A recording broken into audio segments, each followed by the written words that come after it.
त्रिभुवन विमानस्थलबाट बरामद भएको 14 किलो सुन परीक्षण गर्दा विशुद्ध सुन रहेको पुष्टि। त्रिभुवन अन्तर्राष्ट्रिय विमानस्थलबाट बरामद भएको 14 किलो सुन छानबिन गर्न भन्सार विभागद्वारा 6 सदस्यीय समिति गठन। माओवादी रूपान्तरण अभियान आम जनतामा आशा र भरोसा दिन सफल भएको प्रधानमन्त्री पुष्पकमल दाहाल प्रचण्डको दाबी। सुदूरपश्चिमको सपनाबाट देशका अन्य क्षेत्रले समेत प्रेरणा लिन सक्ने प्रधानमन्त्री प्रचण्डको भनाई। विपिन जोशीको सकुशल रिहाइका लागि कूटनीतिक पहल जारी रहेको। विपिन जोशीका परिवारसँग प्रधानमन्त्री पुष्पकमल दाहाल प्रचण्डले दिए आश्वासन। अरूले 1 वर्षमा गर्ने काम एमाले सरकारले 2 दिनमा गर्छ भन्दै एमाले अध्यक्ष केपी शर्मा ओलीको दाबी। देश बनाउने काम एमाले बाहेक अरूले सक्दैनन् भन्दै ओलीको धारणा। गठबन्धन सरकारले राष्ट्रियताको पक्षमा शिर निहुर्याएको नेकपा एमालेका अध्यक्ष केपी शर्मा ओलीको आरोप। परम्परागत सैन्य सन्धि भएका मुलुक बाहेक नेपाली नागरिकलाई अरू देशको सेनामा भर्ना गर्ने सरकारको नीति नरहेको परराष्ट्र मन्त्री एनपी साउदको भनाई। महिला तथा बालबालिका विभाग खारेज गर्ने नेपाल सरकारको निर्णय। एनसेल प्रकरणमा राजनीतिक र प्रशासनिक नेतृत्वको साँठगाँठ रहेको नेपाली कंग्रेसका महामन्त्री गगन थापाको टिप्पणी। एनसेलको शेयर प्रकरणमा राजनीतिक र प्रशासनिक नेतृत्वको स्वार्थ जोडिएको जनता समाजवादी पार्टीका अध्यक्ष उपेन्द्र यादवको आरोप। एनसेलको शेयर खरिद बिक्री भएको होइन, यो नाटक मात्रै हो भन्दै नेकपा एकीकृत समाजवादीका सांसद राजेन्द्र प्रसाद पाण्डेको टिप्पणी। एनसेल बिक्री रोक्न माग गर्दै सांसद अमरेश कुमार सिंहले दिए सर्वोच्च अदालतमा रिट।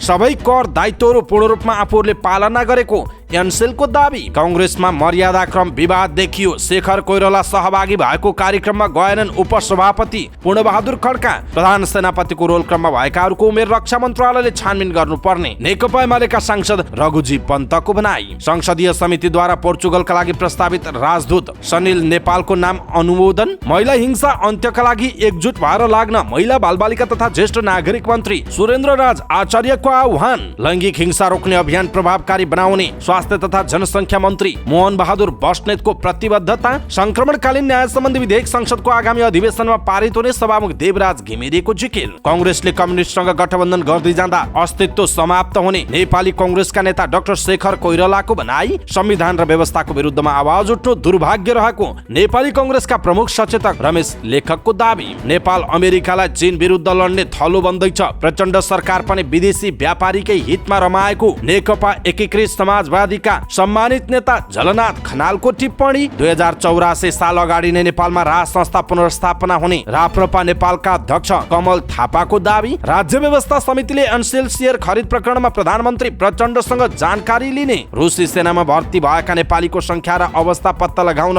राष्ट्रिय स्वतन्त्र पार्टीले गरायो ध्यानाकर्षण। जलवायु परिवर्तनले साना देशमा पुर्याएको हानि नोक्सानी बारे अब लेखाजोखा हुने। सरकार विरोधी प्रदर्शनमा लुम्बिनीका गृह मन्त्रीको पनि सहभागिता। गौतम बुद्ध अन्तर्राष्ट्रिय विमानस्थल पूर्ण रूपमा सञ्चालन नहुँदासम्म आन्दोलन नरोकिने व्यवसायीहरूको घोषणा। लुम्बिनी बौद्ध अनुसन्धानको केन्द्र बन्नुपर्ने लुम्बिनी विकास कोषका उपाध्यक्ष डाक्टर ल्यार्क्या लामाको भनाई। काठमाडौँ मेडिकल कलेज केएमसीमा विश्वकै दुर्लभ कलेजो क्यान्सरको भयो सफल उपचार। पोखरामा अन्तर्राष्ट्रिय पर्वतीय महोत्सव सुरु। हिमाल जोगाउन सबै एकमत देखिए। दुर्गा प्रसाईले आह्वान गरेको आन्दोलनमा सहभागी हुँदा पक्राउ परेका हिन्दू गुरु आचार्य श्रीनिवास थुनामुक्त भए। थुनामुक्त भएपछि आचार्य श्रीनिवासको आत्मसमीक्षा। आवाज चर्को भएकै हो, रियलाइज गरेको छु। हिरासतभित्र सम्मानित व्यवहार भयो। बिहान बेलुका मैले प्रवचन पनि दिने गर्थे भन्दै श्रीनिवासको भनाई। बेलायत रोजगारीमा जान नेपालबाट 45 जना नर्स छनौट। सम्पत्ति शुद्धिकरणको मामिलामा नीतिगत सुधार नगरे नेपाल ग्रे लिस्टमा पर्ने चेतावनी दिँदै सरकारलाई एएफटीएफले पठायो पत्र।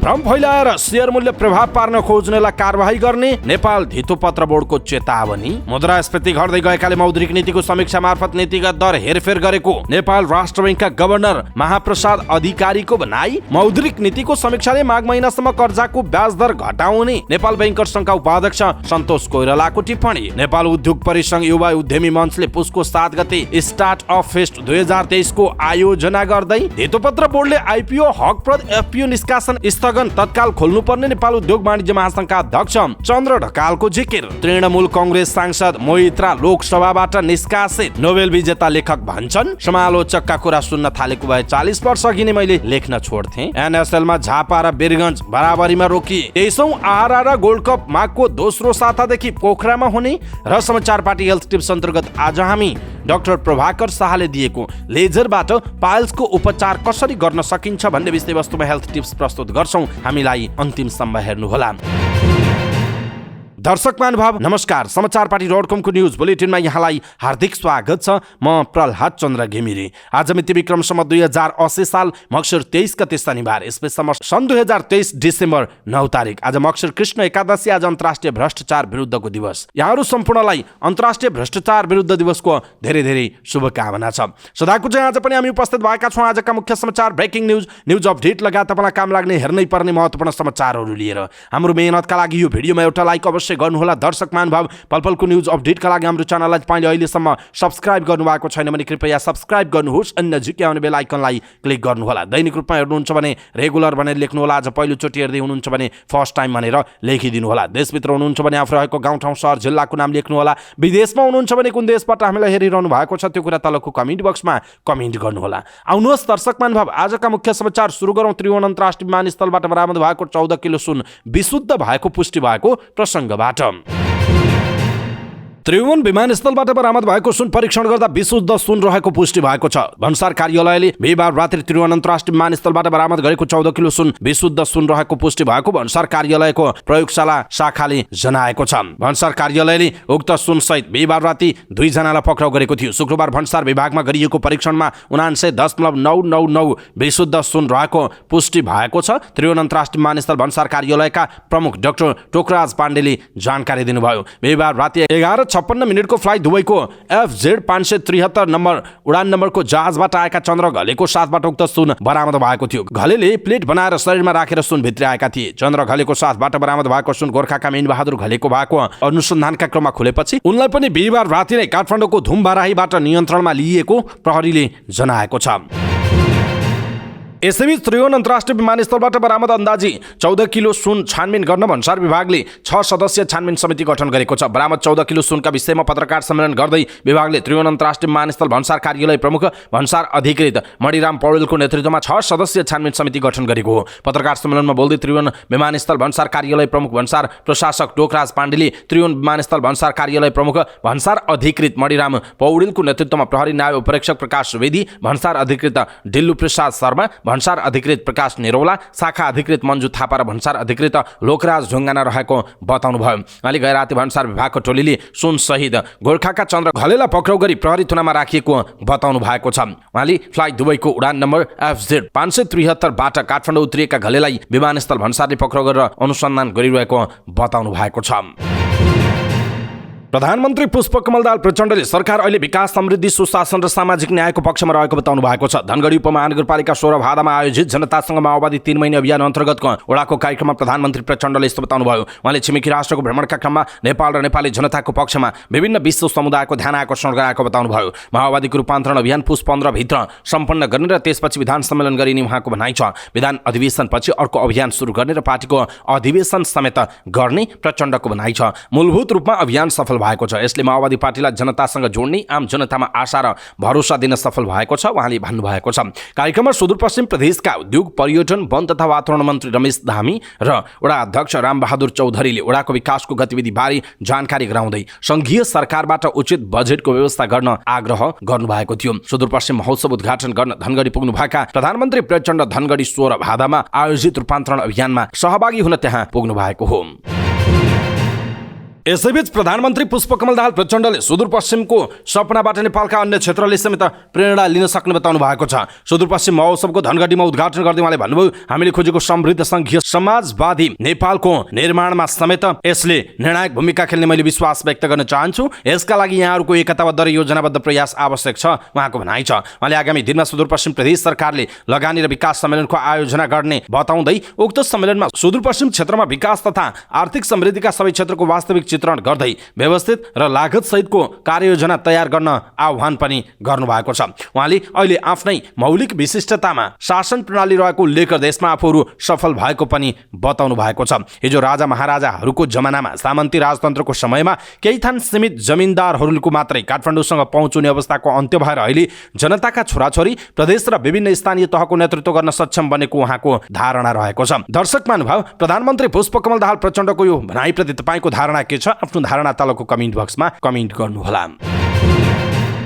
यसैबीच इजरायल हमास युद्धका क्रममा बेपत्ता कञ्चनपुरका बिपिन जोशीका आमा बुबाले उनको रिहाइका लागि पहल गर्न प्रधानमन्त्री पुष्पकमल दाहाल प्रचण्डलाई आग्रह गर्नुभएको छ। सुदूरपश्चिम पुग्नुभएका प्रधानमन्त्री प्रचण्डलाई धनगढी विमानस्थलमा भेट गर्दै बिपिनका आमा बुबाले रिहाइका लागि पहल गर्न आग्रह गर्नुभयो। प्रधानमन्त्री ज्यूलाई भेटेर छोराको अवस्था पत्ता लगाइदिनु पर्यो भनेर आग्रह गरेका छौँ। उहाँले हामी चाँडो रिहाइका लागि प्रयासमै छौँ भन्नुभयो। बिपिनका बुवा महानन्द जोशीले भन्नुभयो, तर कहिलेसम्म हुने हो त्यो थाहा छैन, हाम्रो सम्पर्कमा आएपछि मात्र विश्वस्त हुन सकिन्छ उहाँको भनाइ छ। जोशीको परिवारसँग प्रधानमन्त्रीले परराष्ट्र मन्त्री एनपी साउद शनिबार इजरायल जान लागेको जानकारी समेत गराउनुभयो। हमासले इजरायलमा आक्रमण गरेकै दिनदेखि बेपत्ता भएका जोशीको अवस्था अहिलेसम्म अज्ञात छ। इजरायल सरकारले जोशी हमासको नियन्त्रणमा रहेको जनाएको छ। जोशीका आमा बुबा झन्डै 2 महिनादेखि उहाँको रिहाइको माग गर्दै आउनु भएको छ। प्रधानमन्त्रीले परराष्ट्र मन्त्री पनि इजरायल जाँदै हुनुहुन्छ भन्नुभयो। बिपिनकै लागि हो कि होइन थाहा भएन। जोशीले भन्नुभयो, एक पटक सम्पर्कमा आए छोरा फर्किहाल्ने थियो। प्रधानमन्त्री आउने खबर पाएपछि शुक्रबार बिहानै महेन्द्रनगरदेखि धनगढी पुग्नुभएका बिपिनका आमा बुबा उहाँलाई भेटेर फर्किसक्नु भएको छ। सुदूरपश्चिम विश्वविद्यालयको कृषि विज्ञान संकायमा अध्ययनरत बिपिन सहितका 19 विद्यार्थीहरू लर्न एन्ड अर्न कार्यक्रम अन्तर्गत गत भदौ 27 गते इजरायल गएका थिए। असोज 20 गते किबुज स्थित कृषि फर्ममा हमासले गरेको आक्रमणमा परि 10 नेपाली विद्यार्थीको मृत्यु भएको थियो भने कञ्चनपुरको भीमदत्त नगरपालिका 3 का जोशी सम्पर्कविहीन हुनुभएको हो। इजरायली सेना र तेल अभिव स्थित नेपाली राजदूतावासले बिपिन हमासको नियन्त्रणमा रहेको पुष्टि गरे पनि उनको अवस्था कस्तो छ भन्ने कुराको खुलासा भएको छैन। नेकपा एमालेका अध्यक्ष केपी शर्मा ओलीले अरू सरकारले 1 वर्षमा गर्ने काम एमालेले 2 दिनमा गर्न सक्ने दाबी गर्नुभएको छ। नेकपा एमालेको मध्य पहाडी यात्रा अन्तर्गत लमजुङको सुन्दर बजारमा आयोजित जनसभालाई सम्बोधन गर्दै उहाँले आफूले सरकार चलाउँदा उत्पादन वृद्धि दर 7% भन्दा बढी पुर्याएको उहाँले बताउनुभयो। एमालेको सरकार बन्नु अघि वर्षमा 10 किलोमिटर सडक कालोपत्री हुन्थ्यो भने एमालेले 5.5 किलोमिटर भन्दा बढी त एकै दिनमा गर्यो। अरूले 1 वर्षमा गरेको काम एमालेले 2 दिनमै गर्यो। तर अहिले त त्यो 10 किलोमिटर पनि के होला, विकास निर्माणको काम ठप्प भएको छ ओलीको भनाइ छ। उहाँले एमाले बाहेक अरूले सुरु गरेको काम गर्न नसक्ने बताउनु भएको छ। राष्ट्रियताको सवालमा पनि एमाले बाहेक अरू कसैले राष्ट्रियताको रक्षा गर्न नसक्ने उहाँको भनाइ रहेको छ। अध्यक्ष ओलीले आफूले कोभिड भूकम्प लगायतका समस्याको सफलतापूर्वक सामना गरेको पनि उल्लेख गर्नु भएको छ। ओलीले अर्थतन्त्र अगाडि बढाउने, समाजलाई एकताबद्ध बनाउने, समाजमा आशा भरोसा उत्साह र विश्वास जगाउने काम नेकपा एमालेले बाहेक अरूले जोगाउन नसक्ने दाबी गर्नुभयो। यसअघि सुन्दर बजारको सम्बोधन अगाडि नेकपा एमालेका अध्यक्ष केपी शर्मा ओलीले मध्य नेपाल नगरपालिकामा रहेको करापुटारको ईशानेश्वर महादेव मन्दिरमा दर्शन गर्नुभएको थियो।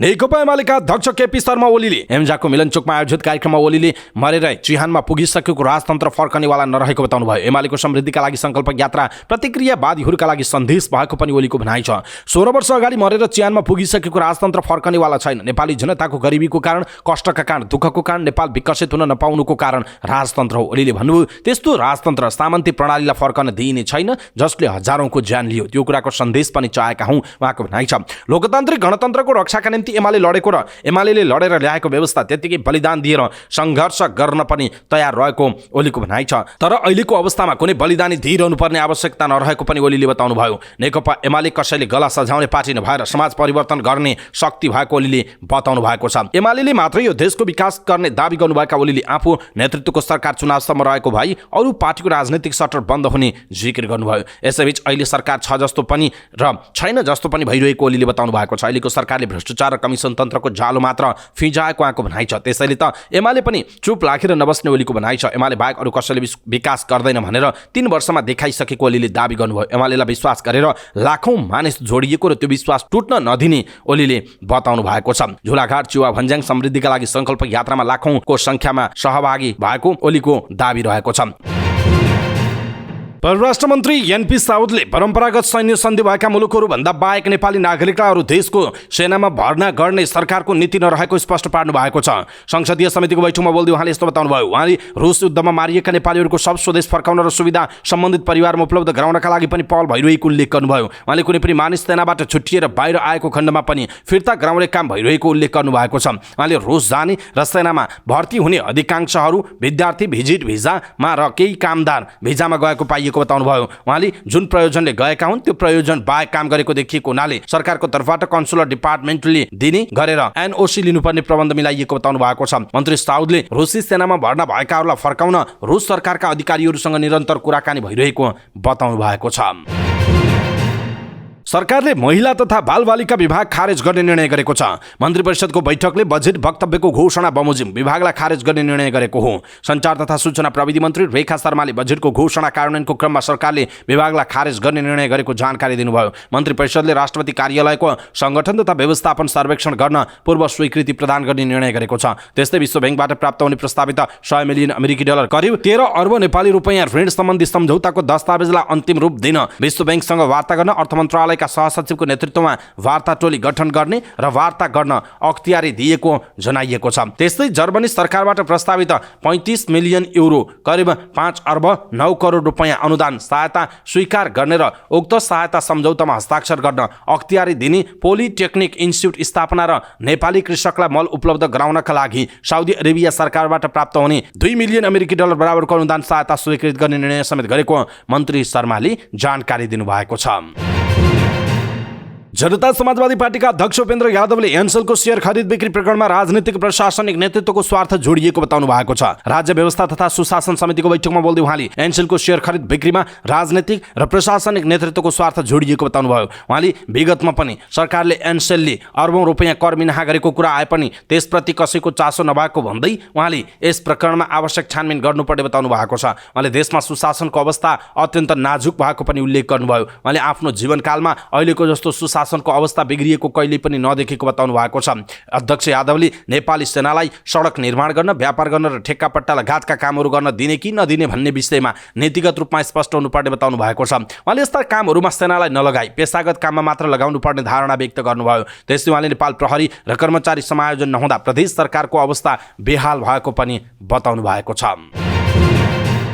नेकपा एकीकृत समाजवादीका नेता राजेन्द्र पाण्डेले एनसेल शेयर स्वामित्व बिक्री नाटक मात्रै भएको टिप्पणी गर्नुभयो। प्रतिनिधि सभाको राज्य व्यवस्था तथा सुशासन समितिको बैठकमा बोल्दै उहाँले एनसेलको विषय गम्भीर र भयावह भएको बताउनु भएको हो। यो बिक्री हो जस्तो लाग्दैन, बिक्रीको नाटक मात्र हो। पहिले नै श्रीमतीको नाममा 20% थियो, श्रीमानको नाममा अर्को कम्पनी खडा गरेर 80% आयो। यस्ता खालको काम भएका छन्, यो नाटक हो, यसमा ध्यान दिनुपर्छ उहाँले भन्नुभएको छ। गत हप्ता मलेसियाली कम्पनी आजेटाले एनसेलमा रहेको आफ्नो 80% शेयर गैर आवासीय नेपाली सतीशलाल आचार्यको कम्पनी स्पेक्ट्रोलाइट युकेलाई बिक्री गरेको सार्वजनिक जानकारी भएको थियो। एनसेलको बाँकी 20% शेयर आचार्यकी पत्नी भावना सिंह श्रेष्ठको नाममा छ। एनसेलको बिक्री मूल्य पनि आजेटाले किनेको मूल्यभन्दा 96% अर्थात् 5 करोड अमेरिकी डलर मात्र रहेको सार्वजनिक गरिएको थियो। त्यसैले उक्त कारोबार अविश्वसनीय रहेको भन्दै प्रश्न उठिरहेको छ। सरकारले पनि छानबिनका लागि समिति गठन गरेको छ। खर्बको पुँजी भएको र राम्रो कमाई भइरहेको कम्पनीलाई अर्बमा बेचिएको भन्दै एकीकृत समाजवादीका उपाध्यक्ष समेत रहनुभएका पाण्डेले यस विषयमा आवश्यक परेमा प्रधानमन्त्रीलाई नै बोलाउनु पर्ने बताउनु भएको छ।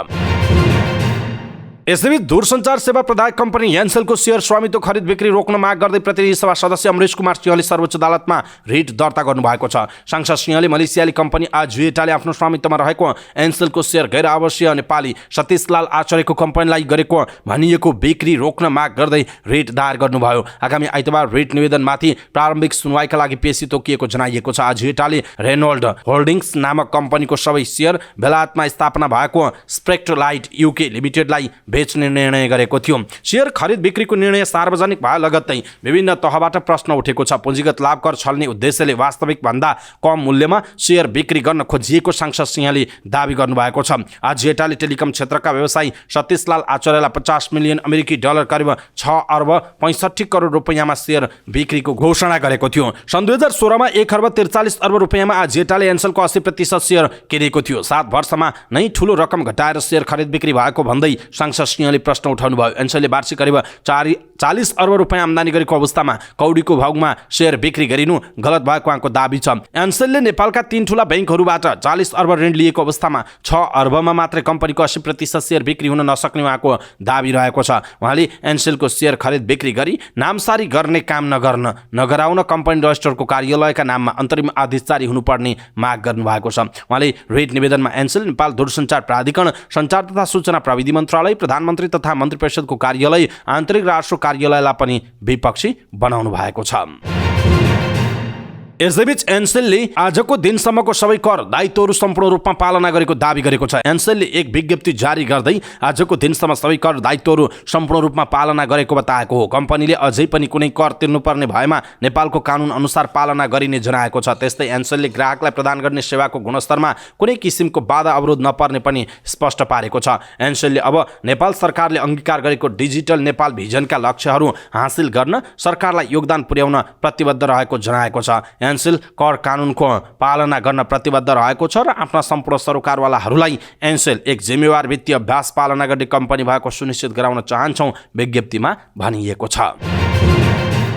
पार्टीभित्रको वरियता विवादले उपसभापति पूर्णबहादुर खड्का र नेता डाक्टर शेखर कोइराला एउटै कार्यक्रममा सँगै उपस्थित हुन छोडेको बताइएको छ। हाल कांग्रेसमा सभापति शेरबहादुर देउवापछिको दोस्रो वरियतामा उपसभापति खड्का हुनुहुन्छ, तर देशका विभिन्न ठाउँमा भएका कांग्रेसको कार्यक्रममा सभापति देउवापछिको वरियतामा नेता कोइरालालाई राख्न थालिएको छ। उपसभापति खड्काले यस्ता कार्यक्रममा आफ्नो मर्यादा दोस्रो नहुने भए उपस्थित नहुने अडान लिएका कारण खड्का र कोइराला एउटै कार्यक्रममा सँगै नदेखिनु भएको छ। कांग्रेसको लुम्बिनी प्रदेश समितिले मक्सिर 16 र 17 मा पहिलो सम्मेलन आयोजना गर्यो। पहिलो कार्यक्रम भएकाले प्रदेश समितिले पार्टी सभापति देउवासँगै अरू शीर्ष नेताहरूलाई पनि बोलायो। सभापति देउवा, नेता शेखर कोइराला, महामन्त्रीहरू गगन थापा र विश्वप्रकाश शर्मा सहितका नेताहरू उपस्थित हुनुभयो, तर उपसभापति खड्का जानु भएन। अर्का उपसभापति धनराज गुरुङ भने त्यति बेला विदेशमा हुनुहुन्थ्यो। लुम्बिनी प्रदेशका एक नेताका अनुसार पहिलो प्रदेश सम्मेलन भएकाले खड्का जान इच्छुक हुनुहुन्थ्यो, तर पार्टी मर्यादा क्रममा सभापति देउवापछि आफू हुनुपर्ने उहाँको अडान थियो। लुम्बिनी प्रदेशका नेताहरूका अनुसार प्रदेश सभापति अमरसिंह पुनलाई उपसभापति खड्काले दोस्रो मर्यादा क्रम नभई आउन नसक्ने बताउनु भयो। शेखर कोइराला पक्षका नेता खड्कालाई दोस्रो मर्यादामा राख्न तयार हुनु भएन। लुम्बिनीका कांग्रेस महामन्त्री भुवन श्रेष्ठले सम्मेलनका लागि आमन्त्रणको पत्र आफूले नै खड्कालाई दिएको बताउनु भयो। मर्यादा क्रमको कारण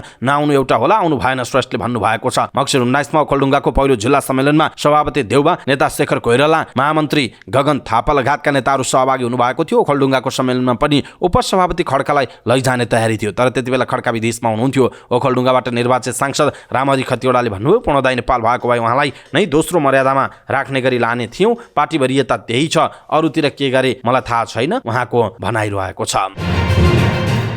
नेकपा एमालेका सांसद रघुजी पन्तले भावी प्रधान सेनापतिको रोल क्रममा रहेका सैनिक अधिकृतहरूको उमेरको सम्बन्धमा रक्षा मन्त्रालयले छानबिन गर्नुपर्ने बताउनु भएको छ। राज्य व्यवस्था तथा सुशासन समितिको बैठकमा बोल्दै सांसद पन्तले प्रधान सेनापतिको रोल क्रममा आउने सैनिक अधिकृतहरूको उमेर सम्बन्धी विवाद पटक पटक आउने गरेको भन्दै सो प्रकारको विवादको निरूपण हुनुपर्ने बताउनु भएको छ। उहाँले प्रधान सेनापतिको रोल क्रममा रहेकाहरू सबैको उमेरको सम्बन्धमा रक्षा मन्त्रालयको सचिवको नेतृत्वमा समिति बनाएर छानबिन गर्नुपर्ने बताउनु भयो। उहाँले नेपाली सेनाभित्रै छानबिन भएर क्लिन चिट पाएका हरूको पनि उमेरमा कैफियत देखिएको उदाहरण दिँदै उहाँले सेनाभित्रको छानबिनले मात्र नपुग्ने बताउनु भयो। त्यस्तै सांसद पन्तले अनावश्यक नेताहरूले समेत निजी सुरक्षा अधिकृतको सुविधा लिने गरेको भन्दै यसलाई कडाई गर्नुपर्ने बताउनु भएको छ। उहाँले समितिमा विधेयकहरू अलपत्र परेको भन्दै विधेयकहरूको सम्बन्धमा पनि यथाशीघ्र छलफल हुनुपर्नेमा जोड दिनुभयो। संसदीय सुनवाई समितिले पोर्चुगलका लागि प्रस्तावित राजदूत सनिल नेपालको नाम अनुमोदन गरेको छ। समितिको सिंहदरबारमा बसेको बैठकले प्रस्तावित राजदूत नेपालको योग्यता, क्षमता, अनुभव र कार्ययोजनामाथि छलफल गरी उहाँको नाम सर्वसम्मतिले अनुमोदन गरेको। योग्यता, क्षमता र अनुभव सहितको कार्ययोजनामाथि छलफल गरी प्रस्तावित राजदूत नेपालको नाम बैठकले अनुमोदन गर्ने निर्णय गरेको समितिका सभापति ज्येष्ठ सदस्य सभापति पशुपति शमशेर जबराले जानकारी दिनुभएको छ। गत कार्तिक 23 गते बसेको मन्त्रिपरिषद बैठकले नेपाललाई पोर्चुगलका लागि प्रस्तावित राजदूतमा सिफारिस गर्ने निर्णय गरेको थियो। यसअघि बैठकमा प्रस्तावित राजदूत नेपालले आफ्नो कार्ययोजना प्रस्तुत गर्दै राजदूतावासको स्थापना र सेवा प्रवाहको कामलाई पहिलो प्राथमिकतामा राख्ने बताउनु भएको थियो। उहाँले पोर्चुगलमा रहेका नेपालीहरूको समस्यालाई तत्काल सम्बोधन गर्ने र सहजीकरण गर्ने काममा पनि आफू केन्द्रित हुने बताउनु भएको छ। सरकारले पहिलो पटक पोर्चुगलमा आवासीय राजदूतावास खोल्ने निर्णय गरेको हो। महिला बालबालिका तथा ज्येष्ठ नागरिक मन्त्री सुरेन्द्र राज आचार्यले महिला हिंसा अन्त्यका लागि एकजुट हुन सबैलाई आह्वान गर्नुभएको छ। महिला हिंसा विरुद्धको 16 दिने अभियान अन्तर्गत ललितपुरमा आयोजित एक कार्यक्रममा बोल्दै उहाँले महिलामाथि हुने सबै प्रकारको विविध अन्त्यका लागि समाजका सबै पक्षले पहल गर्नुपर्ने आवश्यकता पनि औल्याउनुभयो। मन्त्री आचार्यले महिला हिंसा विरुद्धको अभियानमा पुरुषको सहभागिता बढाउन जोड दिनुपर्ने बताउनुभयो। उहाँले महिलालाई आर्थिक रूपमा सम्पन्न गराएर उनीहरूमाथि हुने सबै प्रकारको विविध अन्त्य गर्न अभियान सरकारले अगाडि बढाए पनि त्यसका लागि विनियोजन गरिएको बजेट सदुपयोग हुन नसकेको गुनासो गर्नुभयो। मन्त्री आचार्यले महिला हिंसा अन्त्यका लागि समाजमा जनचेतनामूलक कार्यक्रमलाई अभियानकै रूपमा अगाडि बढाउनु पर्ने बताउनु भएको छ। मन्त्री आचार्यले महिलामाथि हुने विविध अन्त्यका लागि सरकारले महिला सशक्तिकरणको कार्यक्रमलाई प्राथमिकताका साथ अगाडि बढाएको पनि बताउनु भएको छ। स्वास्थ्य तथा जनसङ्ख्या मन्त्री मोहन बहादुर बस्नेतले लैङ्गिक हिंसा रोक्ने अभियानमा प्रभावकारी काम गर्ने प्रतिबद्धता व्यक्त गर्नुभएको छ। लैङ्गिक हिंसा विरुद्धको 16 दिने अभियान एवं स्वास्थ्य क्षेत्रको लैङ्गिक समानता तथा सामाजिक समावेशीकरण रणनीति 2080 सार्वजनिकरण तथा अन्तर्क्रिया कार्यक्रममा उहाँले यस्तो प्रतिबद्धता व्यक्त गर्नुभयो। छलफल कार्यक्रममा उहाँले हिंसा रोक्ने रणनीतिलाई व्यवहारमा उतार्नका लागि आफ्नो भूमिका सकारात्मक मात्र होइन प्रभावकारी समेत हुने बताउनु भएको छ। 6 महिनाभित्रमा स्वास्थ्य मन्त्रालयलाई हेर्न लायकको बनाउने भन्दै उहाँले भन्नुभयो, यसका लागि पञ्चवर्षीय योजना नै चाहिँदैन, सबै एकताबद्ध भएर अगाडि बढ्नुपर्छ। त्यसका लागि मन्त्रालयले गर्नुपर्ने भूमिकामा कमी रहँदैन उहाँको भनाइरहेको छ। प्रतिनिधि सभाका सभामुख देवराज घिमिरेले संक्रमणकालीन न्याय सम्बन्धी विधेयक संसदको आगामी अधिवेशनमा पारित हुने विश्वास व्यक्त गर्नुभएको छ। काठमाडौँमा आयोजित 15औं मानवाधिकार राष्ट्रिय महावेलाको उद्घाटन समारोहमा बोल्दै उहाँले प्रतिनिधि सभा र राष्ट्रिय सभाका सांसदहरूले त्यसलाई टुङ्ग्याउने गरी छलफल अगाडि बढाएकाले संसदको आगामी अधिवेशनबाट पारित हुने बताउनु भएको हो। सभामुख घिमिरेले संक्रमणकालीन न्यायसँग सम्बन्धित ऐनहरू निर्माणका लागि आफूले असहमत राजनैतिक शक्ति नेतृत्व र पक्षसँगको छलफललाई अगाडि बढाएको र त्यसलाई टुङ्गो लगाउने विषयमा नेतृत्वदायी भूमिका निर्वाह गरिरहेको दावी समेत गर्नुभयो। त्यस अवसरमा सभामुख घिमिरेले मानवाधिकारसँग सम्बन्धित कानुन निर्माणमा पनि आफूले सक्दो पहल गर्ने प्रतिबद्धता व्यक्त गर्नुभएको छ। नेपाली कांग्रेसका नेता डाक्टर शेखर कोइरालाले नेपाली कांग्रेसले कम्युनिस्ट पार्टीहरूसँग गठबन्धन गर्न नहुने बताउनु भएको छ। काठमाडौँमा आयोजित रीता साईद्वारा लिखित गजल संग्रह चिनारीको लोकार्पण समारोहलाई सम्बोधन गर्दै उहाँले यस्तो बताउनु भयो, उहाँले गठबन्धन गर्दा लोकतान्त्रिक पार्टीहरूसँगै गठबन्धन गर्नुपर्ने बताउनु भएको छ। उहाँले कम्युनिस्ट पार्टीहरूसँग कांग्रेसले गठबन्धन गर्दै जाने हो भने अस्तित्व नै समाप्त हुने खतरा रहेको उहाँले भयो। उहाँले देश परिवर्तन गर्नु छ भने नेपाली कांग्रेसलाई परिवर्तन गरेर अगाडि बढ्न जरुरी रहेको उल्लेख गर्नुभयो। उहाँले गठबन्धन पनि निर्वाचनपछि गर्ने कि अगाडि गर्ने भन्ने कुरामा सोच्न जरुरी रहेको बताउनु भएको छ। नेता कोइरालाले अहिले मानिसहरू लोक रिझाइमा बढी केन्द्रित हुन थालेको पनि बताउनु भयो। नेपाली कांग्रेसका प्रमुख सचेतक रमेश लेखकले संविधान र व्यवस्थाको विरुद्धमा आवाज उठ्नु दुर्भाग्य भएको बताउनु भएको छ। काठमाडौँमा आयोजित गजल संग्रह चिनारीको लोकार्पण समारोहलाई सम्बोधन गर्दै उहाँले यस्तो बताउनु भयो, उहाँले असन्तुष्टिहरू र संविधान अहिलेको व्यवस्था विरुद्ध मुखारित हुन नदिन संविधान र व्यवस्थाको पूर्ण सुरक्षाका लागि कांग्रेस सचेत रहेको उल्लेख गर्नुभयो। उहाँले विद्यमान असन्तुष्टिहरूलाई सम्बोधन गर्न कांग्रेस अगाडि बढ्नुपर्ने आवश्यकता उल्याउनु भयो। उहाँले गठबन्धनको संस्कृतिमा जानुको विकल्प नभएको पनि बताउनु भयो। प्रमुख सचेतक लेखकले सरकारले काम गर्न सकेको प्रति नागरिक समक्ष चिन्ता र चासो प्रकट भइरहेको भन्दै कांग्रेसले यसबारेमा गम्भीर रूपमा सोच्नुपर्ने बताउनु भएको छ। पूर्व प्रधानमन्त्री झलनाथ खनालले अहिले चीनका विरुद्ध लड्न अमेरिकाका लागि महत्त्वपूर्ण थलो बनेको टिप्पणी गर्नुभयो। नेपालका शासकहरू अमेरिकाको दबावको सामु झुक्दै गइरहेको उल्लेख गर्दै एमसीसी त्यसकै परिणाम भएको दावी गर्नुभयो। जनसाहित्यिक मञ्चको तेस्रो राष्ट्रिय सम्मेलनलाई सम्बोधन गर्दै खनालले एमसीसीमा व्याख्यात्मक घोषणा भने पनि अमेरिकाले नसुनेको बताउनु भयो। उहाँले भन्नुभयो, अमेरिका र भारत पैतालादेखि शिरसम्मको बल लगाएर नेपाललाई अस्थिर बनाउने खेलमा लागिरहेको छ। एमसीसीमा नेपाललाई अमेरिकाले फसायो, यो जोइन्ट प्रोग्राम हो। सुरुमा एउटा सहमति थियो, अहिले फरक कुरा सुनिँदैछ। यसरी देश थप गन्जागोल बनाउने काम भइरहेको छ। खनालले राजावादीहरूले राज संस्थाको बारेमा बेकारको हल्ला गरिरहेको टिप्पणी गर्नुभयो। राज संस्था फर्कन नसक्ने उहाँको जिकिर छ। उहाँले भन्नुभयो, यो पृथ्वीमा कुनै पनि चिजको जन्म हुन्छ र मृत्यु हुन्छ, त्यो जीव होस् कि सत्ता, त्यो एकपटक मरेपछि पुनः जन्म हुँदैन। त्यस्तो अवस्थामा कसैले उनीहरूको कुरा उठाउँछन्, त्यतैपट्टि लाग्ने अवस्था बनेको छ। सत्ताधारी दलले जनताका कुरा उठाउँदैनन्। हामी पनि कोठामा मात्र बोल्छौँ, सडकमा हामी छैनौँ। जनताका कुनै आवाज हामी उठाउँदैनौँ। अनि दुर्गा प्रसाई नेता भइरहेको छ उहाँको भनाइ छ। अहिले जनता कसैको पेवा नहुने उल्लेख गर्दै जसले उसको हितमा काम गर्छ उसैको हुने बताउनु भयो। प्रचण्ड नेतृत्वको सरकारले पनि काम गर्न नसकेको खनालको आरोप छ। देश आर्थिक रूपमा भयावह सङ्कटमा गइरहेको उल्लेख गर्दै कुनै पनि बेला के हुन्छ कसैलाई थाहा नभएको उहाँले बताउनु भयो। उहाँले भन्नुभयो, महँगी बढेको बढै छ, उत्पादन बढ्दैन। किसानको हालत खराब छ, उनीहरूले उत्पादन गरेका वस्तुले बजार नै पाउँदैन। सरकार नै विदेशी व्यापारीको हितमा छ उहाँको भनाइरहेको छ। राष्ट्रिय प्रजातन्त्र पार्टी नेपालका अध्यक्ष कमल थापाले 2084 साल अगाडि नै नेपालमा राज संस्था स्थापना हुने दावी गर्नुभएको छ। रबर सञ्चार क्लबले भक्तपुरमा आयोजना गरेको सञ्चार संवाद कार्यक्रममा अध्यक्ष थापाले अब स्थापना हुने राजतन्त्र निरङ्कुश नभई सर्वधर्म समभावसहित माओवादीदेखि सनातनीसम्म हुने दावी गर्नुभयो। अहिलेको लुटतन्त्र सर्वसत्तावादी छाडातन्त्रको अन्त्य हुने र अब स्थापना हुने राज संस्था जनताले चुनेको संसद अन्तर्गत रहने हुनाले राष्ट्रको अभिभावकको रूपमा रहने राष्ट्र प्रमुख सहयोगको विवाद सदाका लागि समाप्त हुने उहाँले बताउनुभयो। अध्यक्ष थापाले 2063 को राजनीतिक परिवर्तन असल मन शाहले भएको भए तापनि अहिले आएर संघीय गणतान्त्रिक व्यवस्था व्यवहारमा असफल भइसकेको परिप्रेक्ष्यमा नेपालमा राज संस्था पुनर्स्थापनाको विकल्प नभएकोमा जोड दिनुभयो। थापाले राष्ट्रमा राज संस्था हिन्दू राज्य स्थापना गर्ने आन्दोलनप्रति आफू र आफ्नो पार्टीको स्वाभाविक नैतिक समर्थन रहने उल्लेख गर्दै दुर्गा प्रसाईको आन्दोलनमा स्वतः समर्थन रहेको प्रश्न पार्नुभयो। उहाँले राप्रपासँगको एकताको तत्काल कुनै सम्भावना नरहेको जिकिर गर्नुभयो।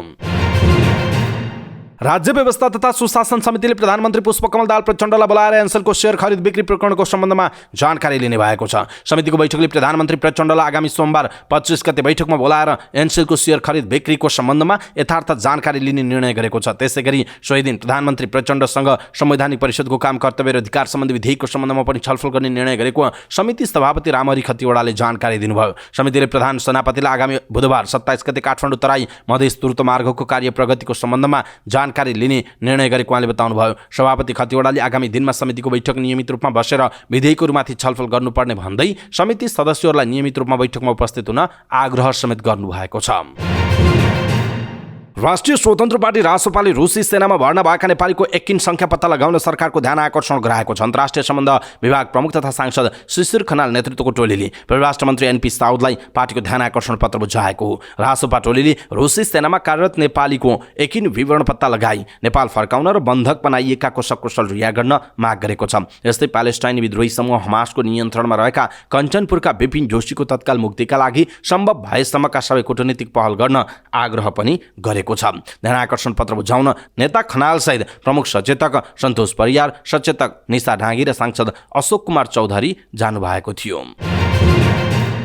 जलवायु परिवर्तनले साना देशमा पुर्याएको हानि नोक्सानीबारे लेखाजोखा हुने भएको छ। संयुक्त अरब इमिरेट्स युएई को दुबईमा जारी सम्मेलनमा बढी कार्बन उत्सर्जन गर्ने देशले साना देशमा भएको हानि नोक्सानीको लेखाजोखा गरेर क्षतिपूर्ति बेहोर्ने सहमति जुटेको बताइएको छ। नेपाल जस्ता कम विकसित र कार्बन उत्सर्जन नै नगर्ने देशमा जलवायु परिवर्तनको कारणले बढेको हानि नोक्सानी लेखाजोखा हुने भएपछि क्षतिपूर्ति पाउने सम्भावना बढेको छ। हानि नोक्सानी कोषमा अहिलेसम्ममा $700 मिलियन को प्रतिबद्धता आएको छ। सम्मेलनमा सहभागी हुनुभएका तथा नेपाल सरकारको तर्फबाट वार्ताकार जलवायु विज्ञ डाक्टर धर्मराज उप्रेतीले हानि नोक्सानी कोषमा विश्वका शक्ति राष्ट्र लचिलो भएर आउनु सकारात्मक र सुखद पक्ष भएको बताउनुभयो। यो सहमतिले नेपाल जस्ता कम विकसित र जलवायु परिवर्तनको असरले पीडित बनेका देशलाई फाइदा पुग्ने उहाँको भनाइ छ। सम्मेलनमा कार्बन उत्सर्जन घटाउँदै लैजाने विषयमा सैद्धान्तिक सहमति भए पनि ठोस निर्णय पनि हुन सकेको छैन। साथै सम्मेलनमा भएको वार्तामा जलवायु अनुकूलनको कार्यक्रम र लक्ष्य निर्धारण गर्न नसक्दा कम विकसित देशमा असर पर्ने देखिएको छ। सम्मेलन सुरु भएको एक हप्ता सकिँदासम्म सहमति नजुट्दा सम्मेलनले विश्व स्तरमा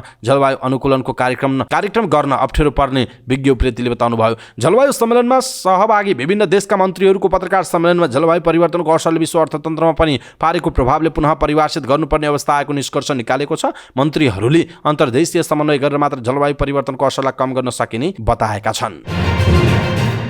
गौतम बुद्ध अन्तर्राष्ट्रिय विमानस्थल पूर्ण र नियमित रूपमा सञ्चालनको माग गर्दै भैरहवामा भएको अनिश्चितकालीन आन्दोलन र विरोध प्रदर्शनमा लुम्बिनी प्रदेशका गृहमन्त्री तथा सरकारका प्रवक्ता सन्तोष कुमार पाण्डे सहितका नेताहरूले ऐक्यबद्धता जनाएका छन्। सिद्धार्थ सञ्जाल रूपन्देहीको संयोजनमा सुरु भएको प्रदर्शनमा विभिन्न सङ्घ संस्थाहरूले साथ दिइरहेका छन्। प्रदर्शनपछि बुद्धचोकमा आयोजित कार्यक्रममा गृहमन्त्री पाण्डेले विमानस्थल सञ्चालन नभएसम्म प्रदेश सरकारले नेतृत्व लिएर सञ्चालन ल्याउने प्रतिबद्धता व्यक्त गर्नुभयो। उहाँले यो राष्ट्रमा नेतृत्व गर्ने व्यक्तिहरूले आन्दोलन नगरेसम्म र शक्ति नदेखाएसम्म अधिकार नदिएको बताउनु भएको छ। मन्त्री पाण्डेले अब 12 जिल्लाका व्यक्तिहरू आन्दोलनमा सहभागी हुने बताउनुभयो। उहाँले भन्नु विमानस्थल पूर्ण सञ्चालनका लागि सरकारबाट हटेर भए पनि नेतृत्व गर्नु परे गरौँला उहाँको भनाइ छ। विमानस्थलबाट नियमित रूपमा अन्तर्राष्ट्रिय उडानको माग गर्दै शुक्रबार भैरहवामा शान्तिपूर्ण जनदबाव र्याली तथा विरोध प्रदर्शन गरिएको सिद्धार्थ सञ्जाल रूपन्देहीका अध्यक्ष अनिल कुमार गेवालीले बताउनुभयो। देवकोटा चोकबाट सुरु भएको र्याली बेङ्क रोड, नारायण पथ, बर्मेली टोल हुँदै बुद्ध चोकमा नै पुगेर समापन भएको थियो। र्यालीमा सहभागीहरूले विमानस्थल सञ्चालनको माग गर्दै नाराबाजी गरेका थिए। र्यालीमा गृहमन्त्री पाण्डे सहित संविधान सभा सदस्य तथा सिद्धार्थनगर नगरपालिकाका प्रमुख इस्तियाक अहमद खान, त्यस्तै लुम्बिनी प्रदेश सभा सदस्य हेमा बेलवासे केसी, सिद्धार्थनगर नगरपालिकाका जनप्रतिनिधि, उद्योगी, व्यवसायी, विभिन्न सङ्घ संस्थाका प्रमुख तथा प्रतिनिधि एवं नगरवासीको सहभागिता थियो। सिद्धार्थ सञ्जाल रूपन्देहीका संस्थापक अध्यक्ष अनिल कुमार गेवालीले विमानस्थलको टिकट नकाटेर आन्दोलनमा साथ दिन आग्रह गर्नुभयो। उहाँले विमानस्थल सञ्चालनका लागि विशिष्ट व्यक्तित्वहरूलाई ज्ञापन पत्र बुझाइसकेको र माग पूरा नभएसम्म आन्दोलन जारी रहने बताउनु बताउनु भएको छ। सञ्जालका वरिष्ठ उपाध्यक्ष चन्द्रप्रकाश श्रेष्ठले विमानस्थल सञ्चालन हुने भनेर विमानस्थल सञ्चालन भए यहाँ 50औं लाख पर्यटक आउने बताउनु भयो। उहाँले विमानस्थल नचल्दा उद्योगिक व्यवसाय दयनीय अवस्थामा पुगेको बताउनु भएको छ। लुम्बिनी विकास कोषका उपाध्यक्ष डाक्टर ल्यार्का लामाले लुम्बिनी क्षेत्रलाई बौद्ध अनुसन्धान केन्द्रको रूपमा स्थापित गर्न अन्तर्राष्ट्रिय बुद्धिस्ट समुदायसँग आग्रह गर्नुभएको छ। काठमाडौँ स्थित भारतीय दूतावास र लुम्बिनी बौद्ध विश्वविद्यालयद्वारा आयोजित सामुदायिक विकास र विश्वव्यापी कल्याणमा बौद्ध शिक्षाको प्रभाव विषयक अन्तर्क्रिया कार्यक्रममा लामाले क्रकुछन्द बुद्ध, कनकमुनि बुद्ध र शाक्यमुनि बुद्धको जन्मस्थल लुम्बिनी क्षेत्र बौद्ध अनुसन्धानको केन्द्र हुनुपर्नेमा जोड दिनुभयो। बुद्धको पवित्र जन्मस्थलबाट बौद्ध धर्म सुरु भएको भन्दै उपाध्यक्ष डाक्टर लामाले विश्वकै शान्तिको स्रोत बुद्धको पवित्र जन्मभूमि लुम्बिनी रहेको उल्लेख गर्नुभयो। बौद्ध शिक्षाको महत्त्व विश्वभर भएको र बुद्ध धर्म आस्था मात्रै नभएर दर्शन र सिद्धान्त रहेको उहाँको भनाइ छ। उहाँले बुद्ध शिक्षा मार्गदर्शक रहेको र यसको अनुसरण र परिपालना हुनुपर्नेमा जोड दिनुभयो। एमआरआई र सिटी स्क्यानको फ्युजनबाट काठमाडौँ मेडिकल कलेज केएमसीमा विश्वकै दुर्लभ दावी गरिएको क्यान्सरको बिना चिरफार सफल उपचार गरिएको छ। काठमाडौँ कपन बस्ने 49 वर्षीय दावा शेर्पाको कलेजोमा रहेको 1 सेन्टिमिटर भन्दा सानो क्यान्सर नष्ट गरिएको छ। केएमसीले बिरामी शेर्पाको रेडियो फ्रिक्वेन्सी एभ्युलेसन प्रविधिबाट सफलतापूर्वक विश्वकै सानो दुर्लभ क्यान्सरको उपचार गरेको जनाएको छ। 1 सेन्टिमिटर भन्दा सानो क्यान्सर पत्ता लगाएर बिना चिरफार सफलतापूर्वक नष्ट गरिएको यो केस विश्वकै दुर्लभ रहेको उपचारमा संलग्न केएमसीका इन्टरभेन्सन रेडियोलोजिस्ट विशेषज्ञ डाक्टर पंकज काफ्लेले दावी गर्नुभयो। रगतको जाँच गर्दा क्यान्सर हो कि भन्ने शंका लाग्यो। त्यसपछि एमआरआई गरेर हेर्दा कलेजोमा 10 मिलिमिटर भन्दा पनि सानो क्यान्सर देखियो। अत्याधिक मादक पदार्थ सेवनले कलेजो पनि बिग्रिएकाले रेडियो फ्रिक्वेन्सी एभ्युलेसन प्रविधिद्वारा क्यान्सर नष्ट गरिएको भन्दै डाक्टर काफ्लेको भनाइरहेको छ। बिरामीलाई हेपाटाइटिस पोजिटिभ समेत भएकाले उपचार गर्न समेत जोखिम देखिए पनि केएमसीका कलेजो रोग विशेषज्ञ डाक्टर शेखर पौडेल र डाक्टर काफ्ले मिलेर क्यान्सर नष्ट गरेको जनाइएको छ। विश्वमै दुर्लभ यो केस नेपालका लागि पहिलो दुर्लभ केस रहेको उहाँले जिकिर गर्नुभयो। 10 मिलिमिटर भन्दा सानो क्यान्सरको उपचार विश्वमै दुर्लभ मानिन्छ। नेपालको सन्दर्भमा त यो पहिलो दुर्लभ केस हो, डाक्टर काफ्लेले भन्नुभयो। अहिले बिरामीको अवस्था राम्रो छ। रेडियो फ्रिक्वेन्सी एभ्युलेसन प्रविधिबाट बिना चिरफार क्यान्सर नष्ट गरिएकाले बिरामी 1-2 दिनमै डिस्चार्ज भएर घर जान सक्ने बताइएको छ। यस प्रविधिबाट उपचार गर्दा बिना चिरफार कडा औषधि रेडियोथेरापी प्रयोग नगरिकन सहज रूपमा एकैछिनमा ट्युमरलाई नष्ट गर्न सकिन्छ। रेडियो फ्रिक्वेन्सी एभ्युलेसन राजधानीका केही अस्पतालहरूमा रहे पनि अन्यत्रभन्दा केएमसीमा कम शुल्क लिएर उपचार गर्ने गरिएको केएमसीका जनरल म्यानेजर नारायण दाहालले जानकारी दिनुभयो। 8औं संस्करणको अन्तर्राष्ट्रिय पर्वतीय महोत्सव पोखरामा सुरु भएको छ। नेपाल पर्वतारोहण सङ्घले अन्तर्राष्ट्रिय पर्वतीय दिवसको अवसरमा आयोजना गरेको महोत्सवको अर्थमन्त्री डाक्टर प्रकाश शरण महतले उद्घाटन गर्नुभयो। उहाँले जलवायु परिवर्तनमा योगदान नभए पनि नेपालले प्रत्यक्ष असर भोगिरहेको बताउनुभयो। हिमाली क्षेत्रमा जलवायु परिवर्तनले गरेको असर भारत हुँदै बङ्गलादेशसम्म फैलने निश्चित रहेको उहाँले दावी समेत गर्नुभएको छ। नेपालमा कार्बन उत्सर्जन नगण्य मात्रै भएकाले सन् 2045 सम्म शून्यमा जाने लक्ष्य लिएको उहाँले जानकारी दिनुभयो। तर नेपालले आफ्नो लक्ष्य पूरा गरे पनि अन्य मुलुकका कारण नेपालका हिमाल पहाडसँगै जनजीवनमा प्रभाव पार्ने अर्थमन्त्री महतको भनाइरहेको छ।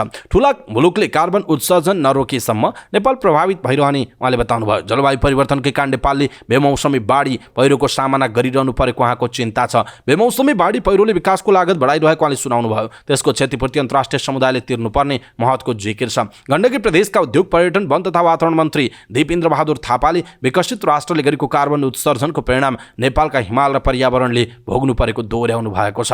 हिमालमा देखिएको असरले पर्यटकको संख्या समेत कमी आएको उहाँको भनाइ छ। नेपाल पर्वतारोहण सङ्घका अध्यक्ष निमा नुरुले जलवायु परिवर्तनको असर ठ्याक्कै कुन हिमालमा परिरहेको छ यकिन गर्नुपर्ने आवश्यकता ल्याउनुभयो। जलवायु परिवर्तनको विषयमा सचेत गराउन युएईको कोप 28 सम्मेलनमा सहभागी हुन जानु पहिले प्रधानमन्त्री पुष्पकमल दाहाल प्रचण्डलाई कालापत्थरमा लगेको उहाँको भनाइरहेको छ। साथै व्यवस्थापनमा चुनौती थपिएकाले पनि हिमालमा भइरहेको फोहोरमा कम गर्न पनि उहाँको जोड रहेको छ।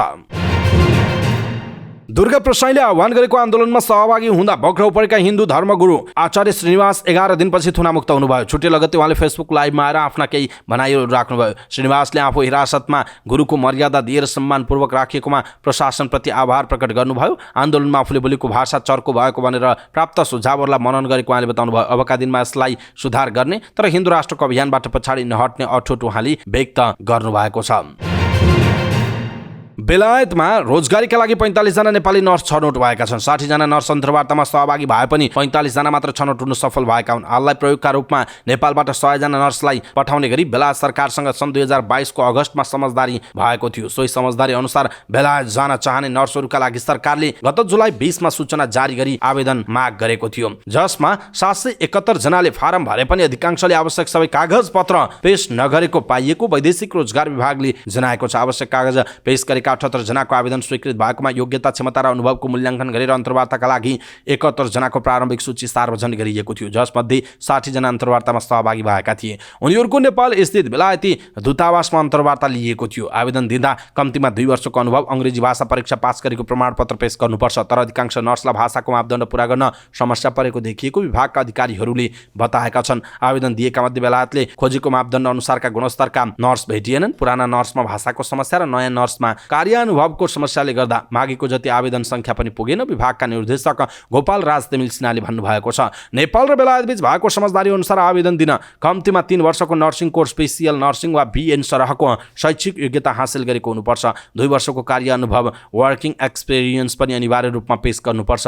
नर्सहरूले international English language testing system IELTS-मा कम्तीमा 7 अङ्क ल्याउनुपर्छ। लेख्ने, बोल्ने, सुन्ने र पढ्ने 4वटा मापदण्डमा अङ्क दिइने IELTS-मा लेख्ने बाहेक सबैमा 7 अङ्क ल्याउनु पर्ने बताइएको छ। बेलायत स्थित Hampshire hospital NHS foundation ट्रस्टका नर्सहरूले Nepali नर्सको अन्तर्वार्ता लिएका थिए। सफल नर्सहरूलाई छिट्टै उनीहरूको छनौटको बारेमा सूचित गरिने विभागले जनाएको छ। सन् 2024 को पहिलो त्रैमासदेखि छनौट भएका नर्स बेलायत जान थाल्नेछन्। छनौट भएर गएका नेपाली नर्सले 3 महिनाको एउटा तालिम लिनुपर्नेछ। उक्त तालिमबाट योग्य बनेपछि मात्र नेपाली नर्सहरूले त्यहाँका स्वास्थ्य संस्थामा काम गर्न पाउने नियम छ। त्यस अवधिमा पनि उनीहरूले पारिश्रमिक पनि पाउनेछन्। नेपाली नर्सहरूले पनि बेलायतमा दर्ता भएपछि त्यहाँका दर्ता भएका नर्सले बराबर तलब पाउनेछन्। सम्झौता अनुसार उनीहरूको तलब वार्षिक 27,000 पाउन्ड करिब 43.5 लाख रुपियाँदेखि 32,000 पाउन्ड अर्थात् करिब 51.5 लाख रुपियाँसम्म पाउन सक्छन्। त्यसबाहेक उनीहरूले 27 दिनको वार्षिक र सार्वजनिक बिदा पाउने जनाइएको छ।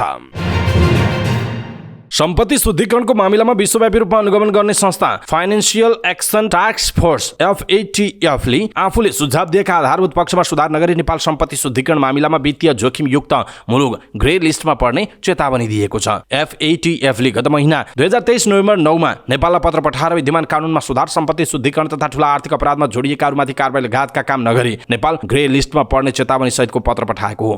FATF ले यसअघि नै प्राथमिकतायुक्त सुझावलाई तत्काल अगाडि नबढाए नेपाल ग्रे लिस्टमा पर्ने जोखिम टर्ने छैन भनेर पटक पटक चेतावनी दिएको थियो। नेपाल राष्ट्र बैंक स्रोतले भनेको छ, यसपटक उसले पत्र नै पठाएर हामीले यसअघि नै प्राथमिकताका साथ दिएको सुझाव कार्यान्वयन नभई 2024 को अक्टोबर 2081 असोज कार्तिकदेखि नेपाल ग्रे लिस्टमा पर्छ भन्ने चेतावनी दोहोर्याएको। फ्रान्सको पेरिसमा भएको प्लेनरी बैठकपछि AFTF ले नेपाललाई पत्र पठाएको जनाइएको छ।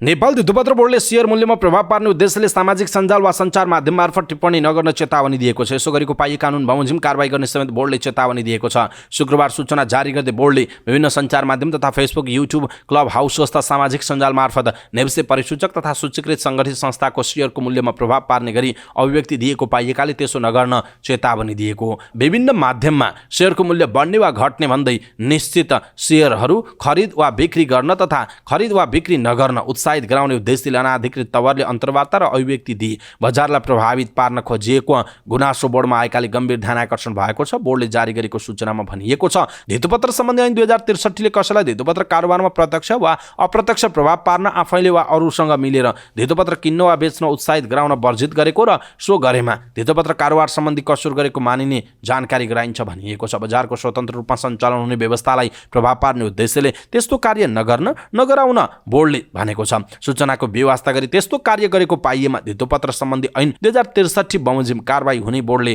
चेतावनी दिएको छ। साथै लगानीकर्ताहरूलाई उक्साहटमा नलागी सुझबुझपूर्ण तवरमा लगानी गर्न पनि बोर्डले आग्रह गरेको छ।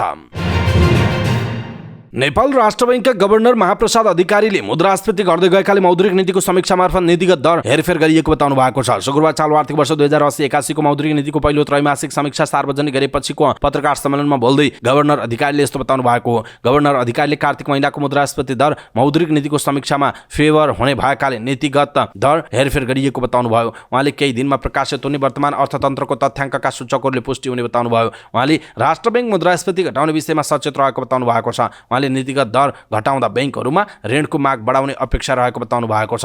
उहाँले अहिले बजारमा कर्जाको माग बढाउनु पर्ने भएकाले पनि नीतिगत दरहरू घटाएको बताउनु भयो। उहाँले 10 देखि 15 हजार सम्मको सानो आकारमा आन्तरिक रेमिटेन्स मात्र खुलाउने तयारी भएको बताउनु भयो। उहाँले हुन्डी कारोबार बढेको भन्दै आन्तरिक रेमिटेन्स सेवा नै बन्द गरिदिएपछि जनतालाई एक ठाउँबाट अर्को ठाउँमा पैसा पठाउन अप्ठ्यारो हुँदै आएको गुनासो आएकाले सहजीकरण गर्न खोजिएको बताउनु भयो। उहाँले राष्ट्र बैंकले अध्ययन गरेर नै रेमिटेन्स सेवा बन्द गरेको बताउनु भयो। उहाँले सुरुमा 1 लाखबाट घटाएर 25,000 हुँदै बन्द गर्दा समस्या भएको विभिन्न एजेन्सीले गुनासो गरेकाले खुल्ला गरिएको गरिएको बताउनुभयो। गभर्नर अधिकारीले 25 लाखसम्मको कर्जाको 2% प्रिमियमको भार बैंकहरूले बोक्नुपर्ने स्पष्ट पार्नु भएको छ।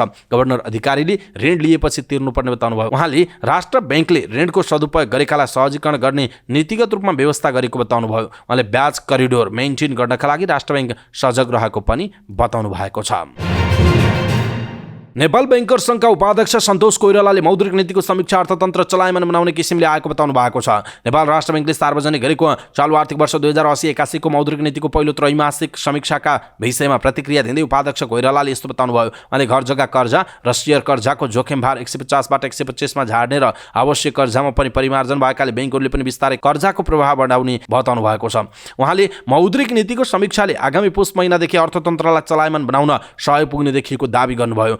मौद्रिक नीति मार्फत नीतिगत दर घटाउँदा निक्षेपको ब्याज दर घटाउनु पर्ने बैंकहरूलाई दबाव सृजना भएको बताउनुभयो। उपाध्यक्ष कोइरालाले बैंकहरूको कर्जाको ब्याज दर पनि घट्दै जाने अवस्था देखिएको बताउनुभयो। उहाँले बैंकको ब्याज दर घट्दा कर्जाको पनि ब्याज दर घट्दा ऋणीहरूलाई सहज हुने बताउनु भएको छ। उहाँले बैंकहरूले राष्ट्र बैंकले तोकेको दरमा ब्याज दर घटाउँदै लैजाने बताउनुभयो। उहाँले माघ महिनामा बैंकहरूले ब्याज दर परिवर्तन गर्दा कर्जाको ब्याज दर घट्ने दावी गर्नुभएको छ। उहाँले चाडपर्व भर्खरै सकिएको भन्दै लचिलो मौद्रिक नीतिको समीक्षा आएकाले माग समेत वृद्धि हुँदै जाने जिकिर गर्नुभयो। नेपाल उद्योग परिसंघ अन्तर्गतको नेपाल उद्योग परिसंघ युवा उद्यमी मञ्चले पुसको 7 गते स्टार्टअप फेस्ट 2023 आयोजना गर्ने भएको छ। परिसंघको युवा उद्यमी मञ्चले पत्रकार सम्मेलनको आयोजना गर्दै पुसको 7 गते काठमाडौँमा देशकै सबैभन्दा ठूलो startup fest CNIYF startup fest 2023 आयोजना गर्न लागेको बताएको हो। परिसंघले नेपाल सरकार, उद्योग वाणिज्य तथा आपूर्ति मन्त्रालय र राष्ट्रिय योजना आयोगसँगको सहकार्यमा CNIYF स्टार्टअप फेस्ट 2023 आयोजना गर्न लागेको बताएको छ। पत्रकार सम्मेलनमा परिसंघका अध्यक्ष राजेश कुमार अग्रवालले स्टार्टअपलाई अभियानका रूपमा अगाडि बढाउने, नवीन सोच भएका स्टार्टअपहरूलाई लगानी जुटाउन सहयोग गर्ने र मेक इन नेपाल स्वदेशी अभियानको प्रवर्धन एवं नीतिगत बहस गर्ने उद्देश्यले नेपाल स्टार्टअप फेस्ट आयोजना गर्न लागेको बताउनुभयो। उहाँले अहिले युवाहरू निराश रहेको भन्दै युवाहरूको फेस्टिभको रूपमा स्टार्टअपहरूका लागि स्टार्टअप फेस्ट गर्न लागेको जानकारी दिनुभयो। उहाँले नेपालमा पनि केही लगानी गर्न सकिन्छ र नेपालमा नै केही गरौँ भन्ने युवाहरूलाई सन्देश दिनका लागि मेला आयोजना गर्न लागेको बताउनुभयो। उहाँले मुलुकको आर्थिक अवस्था शिथिल भएकाले युवाहरूलाई जागरुक बनाउने सही समय आएको बताउनुभयो। उहाँले युवाहरूलाई उद्यमसँग जोडेर उद्यमी बनाउने उद्देश्यले परिसंघले यस्तो आयोजना गरेको बताउनु भएको छ। अध्यक्ष अग्रवालले CNIYF स्टार्टअप फेस्ट 2023 ले अर्थतन्त्र चलायमान बनाउनका लागि पनि सहयोग पुग्ने बताउनुभयो। स्टार्टअपहरूलाई सबैभन्दा ठूलो चुनौती लगानीको रहँदै आएकाले नवप्रवर्तनकारी व्यवसायलाई अर्थतन्त्रको महत्त्वपूर्ण अङ्गको रूपमा स्थापित गराउन उनीहरूलाई लगानी जुटाएर प्रोत्साहन गर्ने मुख्य उद्देश्य रहेको आयोजकले बताएको छ। मेलामा नीतिगत सुधार एवं नीति निर्माणका लागि सरकारवालाहरू बीच गहन छलफल गरिनेछ।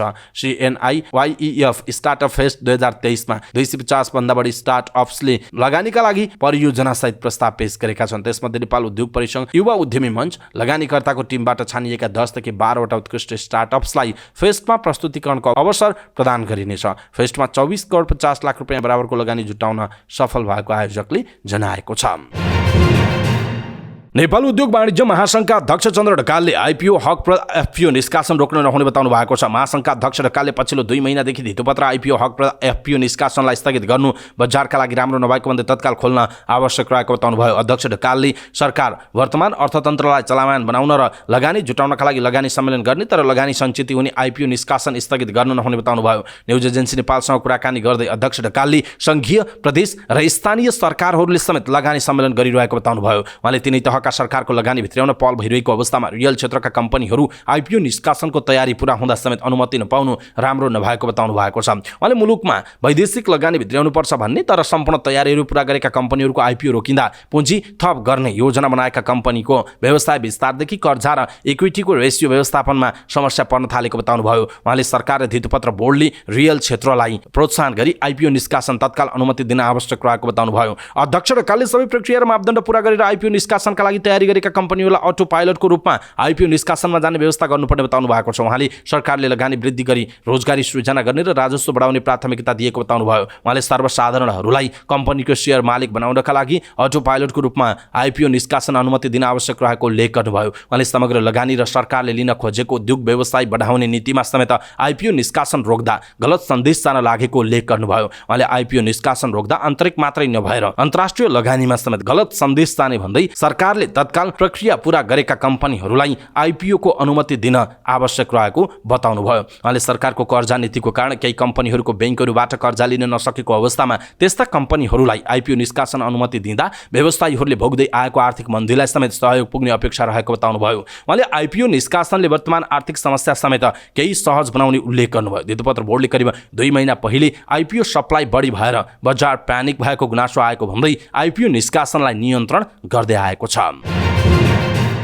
पैसा लिएर प्रश्न सोधेको आरोपमा तृणमूल कांग्रेस सांसद महुआ मोइत्रालाई भारतको लोकसभाबाट निष्कासन गरिएको छ। शुक्रबार बसेको लोकसभा बैठकले एथिक्स कमिटीको रिपोर्ट पास गरेको हो, जसमा मोइत्रालाई लोकसभाबाट निष्कासित गर्न सुझाव दिइएको छ।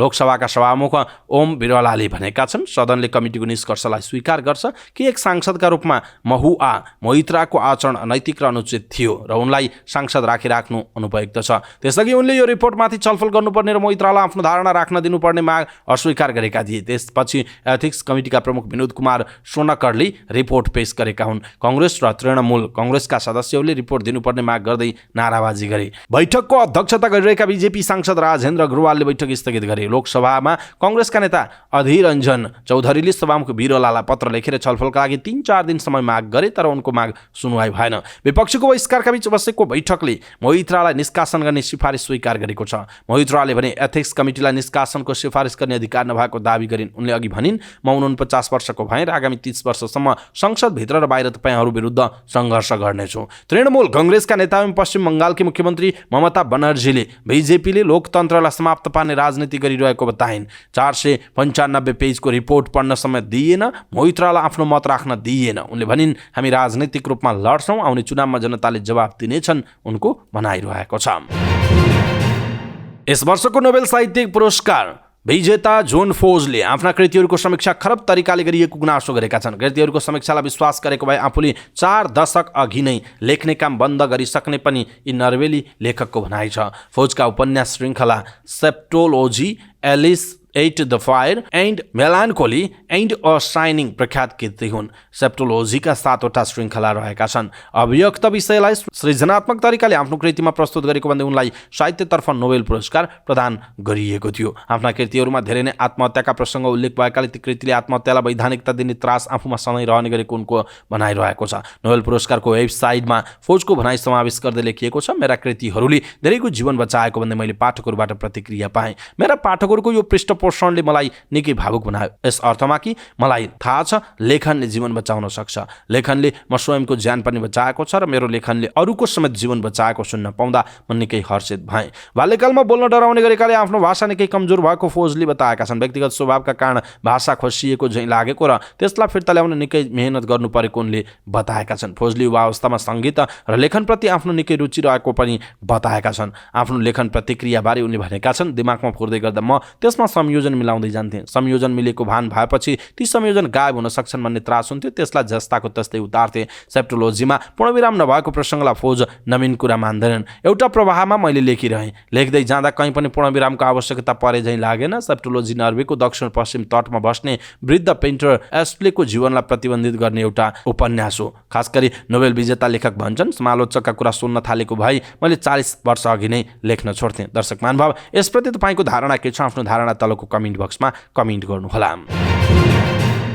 नेपाल सुपर लिग एनएसएलको शुक्रबार भएको खेलमा झापा एफसी र वीरगञ्ज युनाइटेडले गोलरहित बराबरी खेलेका छन्। दशरथ रङ्गशालामा भएको खेलमा दुवै पक्षले गोलका केही अवसर पाए पनि गोल गर्न सकेनन्। 4 खेल खेलिसक्दा दुवै टोली अझै जितबिन रहेको जनाइएको छ। 3 खेल बराबरी खेलेको झापा 3 अङ्कसहित 8औं स्थानमा छ। त्यस्तै 2 खेल हारेको र 2 खेल बराबरी गरेको वीरगञ्ज 2 अङ्कसहित अन्तिम स्थानमा रहेको छ।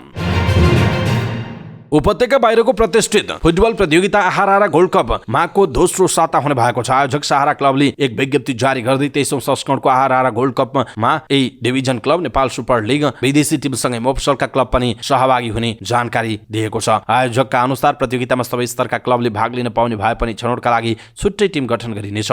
क्राइसिसले गर्दा यो पटक आहारा गोल्ड कप हुन्छ कि हुँदैन भनेर धेरैले प्रश्न गरिराख्नु भएको छ। निश्चय नै प्रतियोगिता हुन्छ, आयोजक सहारा क्लबका अध्यक्ष केशव राज बरालले भन्नुभयो। तर सहभागी हुने टिम छनौट गर्न टिम सम्पर्क कमिटी गठन गरिनेछ। त्यो टिमले ओके गरेपछि मात्र प्रतियोगितामा भाग लिन पाउनेछन् भनिएको छ। मूल आयोजक कमिटी गठन गर्न बाँकी रहेकाले त्यसपछि मात्र कस्ता टिम सहभागी हुने भन्ने टुङ्गो लाग्नेवाले बताउनुभयो। प्रतियोगिताको 22औं संस्करण उपाधि सङ्कटा क्लबले जितेको थियो भने अमेरिकाको वुडनिज स्पोर्ट्स क्लब उपविजेता बनेको थियो। प्रतियोगिताबाट बचत रकम क्लबले सञ्चालित सूर्यबहादुर केसी मेमोरियल फुटबल एकाडेमीका बालकहरूको निःशुल्क शिक्षा दीक्षा स्वास्थ्य फुटबल प्रशिक्षण लगायतका भरण पोषणमा खर्च गर्दै आएको छ।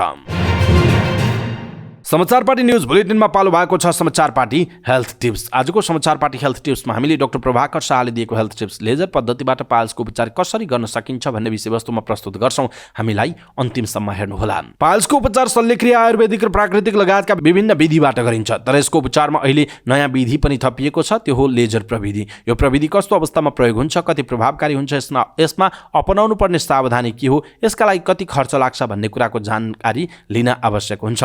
पाइल्सको उपचार हुने लेजर प्रविधि के हो त? लेजर प्रविधि शल्यक्रियाकै एउटा पाटो हो। चिरफार नगरी विशेष प्रकारको विकिरणद्वारा उपचार गरिने प्रविधिलाई लेजर प्रविधि भनिन्छ। पाइल्स मात्र होइन, यो उपचार विधि मृगौलाको शल्यक्रिया र प्रोस्टेट सम्बन्धी शल्यक्रियामा पनि प्रयोग गरिन्छ। लेजर एउटा इलेक्ट्रोनिक उपकरण हो जसले विद्युतीय माध्यमबाट परावैजनी किरण निकाली शरीरमा भएका अनावश्यक टिस्युलाई सुकाउने काम गर्छ। मूलद्वार सम्बन्धी रोग फिसर फिस्टुलामा पनि यो उपचार विधि प्रयोग हुन्छ। कस्तो अवस्थामा यो विधि प्रयोग हुन्छ?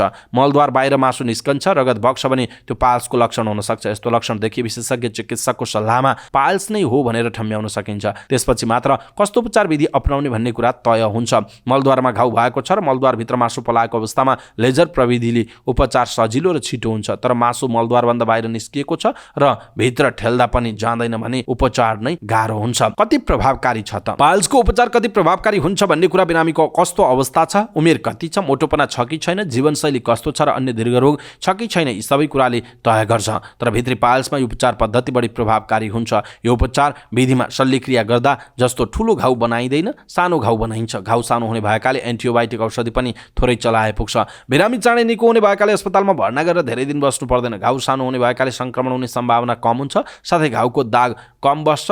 यस हिसाबले अन्य उपचार पद्धतिको प्रविधिको तुलनामा यो प्रविधि प्रभावकारी नै छ।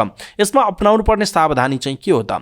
पाइल्सको उपचारपछि अपनाउनु पर्ने सावधानी भनेको सबैभन्दा प्रमुख सावधानी कब्जियत हुन नदिनु हो। कब्जियत हुन नदिन खानपान र जीवनशैली परिवर्तन गर्नुपर्छ। पाइल्सको उपचारपछि यो खानेकुरा खान हुन्न, त्यो खान हुन्न भनेर बार्ने चलन छ, तर सामान्य व्यक्तिले खान मिल्ने खानेकुरा बिरामीले पनि खान मिल्छ। दाल भात तरकारी माछा मासु लगायतका प्राकृतिक खानेकुरा खान मिल्छ।